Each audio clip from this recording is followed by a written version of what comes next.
ಪವಾಡಗಳಿಗಾಗಿ ಪ್ರಾರ್ಥನೆ. ಪಿತನ, ಸುತನ ಮತ್ತು ಪವಿತ್ರಾತ್ಮರ ನಾಮದಲ್ಲಿ ಆಮೆನ್. ಪ್ರಭು ಯೇಸುವೆ, ನಾನು ನಿಮ್ಮ ಮುಂದೆ ನಾನಿರುವಂತೆ ನಮ್ರನಾಗಿ ಬಂದಿದ್ದೇನೆ. ನನ್ನ ಪಾಪಗಳಿಗಾಗಿ ನಾನು ದುಃಖಪಡುತ್ತೇನೆ. ನನ್ನ ಪಾಪಗಳಿಗಾಗಿ ನಾನು ಪಶ್ಚಾತ್ತಾಪ ಪಡುತ್ತೇನೆ. ನನ್ನನ್ನು ಕ್ಷಮಿಸು ದೇವ. ನನ್ನ ವಿರುದ್ಧ ತಪ್ಪು ಮಾಡಿರುವವರನ್ನು, ನನ್ನನ್ನು ನೋಯಿಸಿದವರನ್ನು ನಿಮ್ಮ ಹೆಸರಿನಲ್ಲಿ ನಾನು ಎಲ್ಲರನ್ನೂ ಕ್ಷಮಿಸುತ್ತೇನೆ. ನಾನು ಸೈತಾನನನ್ನು ಮತ್ತು ಅವನ ದುಷ್ಟ ಶಕ್ತಿಗಳನ್ನು ಮತ್ತು ಅವನ ಎಲ್ಲ ಕೆಲಸ ಕಾರ್ಯಗಳನ್ನು ತ್ಯಜಿಸುತ್ತೇನೆ.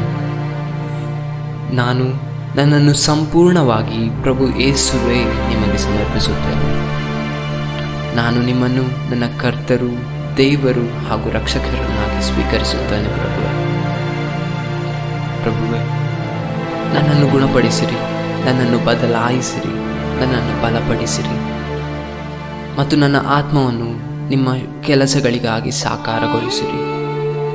ಕರ್ತನಾದ ಯೇಸುವೇ, ನಿಮ್ಮ ಅಮೂಲ್ಯವಾದ ರಕ್ತದಿಂದ ನನ್ನನ್ನು ಆವರಿಸಿರಿ ಮತ್ತು ನಿಮ್ಮ ಪವಿತ್ರಾತ್ಮರಂತ ನನ್ನನ್ನು ಅಭಿಷೇಕಿಸಿರಿ, ನನ್ನನ್ನು ತುಂಬಿಸಿರಿ. ಪ್ರಭುವೇ, ನಾನು ನಿಮ್ಮನ್ನು ಪ್ರೀತಿಸುತ್ತೇನೆ ಯೇಸುವೇ.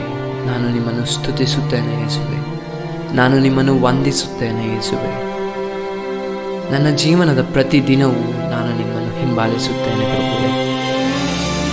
ಶಾಂತಿಯ ರಾಣಿಯಾದ ಮಾತೆ ಮರಿಯಮ್ಮನವರೇ ಮತ್ತು ಎಲ್ಲ ದೇವದೂತರೇ, ಸಕಲ ಸಂತರುಗಳೇ, ದಯವಿಟ್ಟು ನನಗೆ ಸಹಾಯ ಮಾಡಿ.